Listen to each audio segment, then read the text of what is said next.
Lettre à Vénus, les amis. J'ai une abonnée qui m'a envoyé une lettre à Vénus. C'est marrant, c'est pas fini apparemment. J'avais lancé ça lors du transit de Vénus en Lion. Il y avait eu de très jolies lettres, donc je m'étais proposé de mettre en voix vos mots de blessure, d'amour. Donc ici nous avons Elda qui nous a envoyé un mail et qui souhaite que je mette ça en voix. Donc Elda a une Vénus Scorpion, vous allez voir ce qu'elle dit, on le sent. Et puis aussi un nœud sud en Balance. Alors c'est à vous Elda.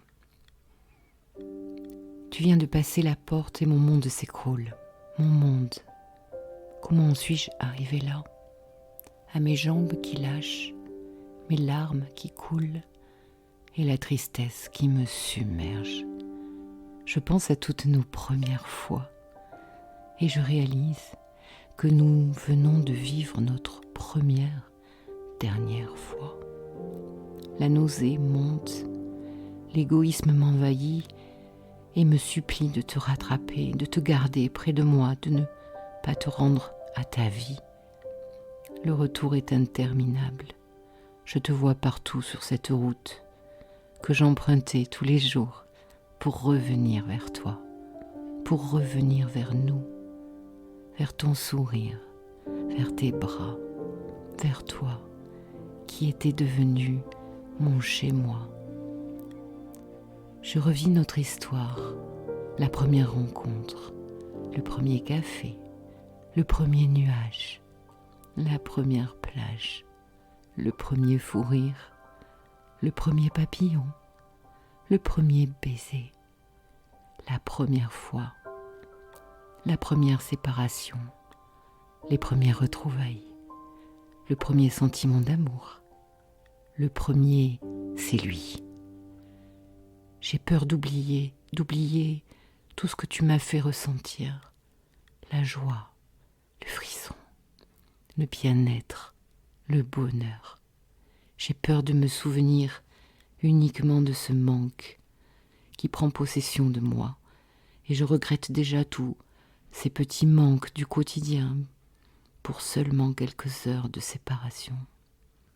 Ce soir, je me couche tôt, non plus en espérant que la nuit passe vite pour te retrouver plus tôt, mais à l'inverse, qu'elle soit la plus longue possible pour ne plus penser ni réfléchir. Sauf que l'inconscient en a décidé autrement.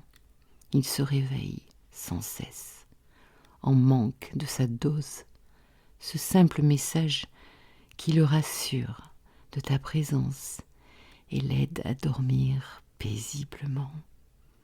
J'ai négocié avec lui toute la nuit, sans imaginer que le pire restait à venir. Le réveil, cet instant où tu réalises que ce n'était pas un mauvais rêve et que tous les réveils à venir seront semblables. Tu ne seras plus là. Mon cœur souffre parce que tu l'as ramené à la vie. Tu resteras mon extraordinaire. Peu importe ce qu'il adviendra, je serai heureuse pour toi. Et si le bonheur ne revient pas vers toi, je serai là. Parce que c'est toi. Parce que c'est moi. Parce que la vie aura décidé que ça doit être nous.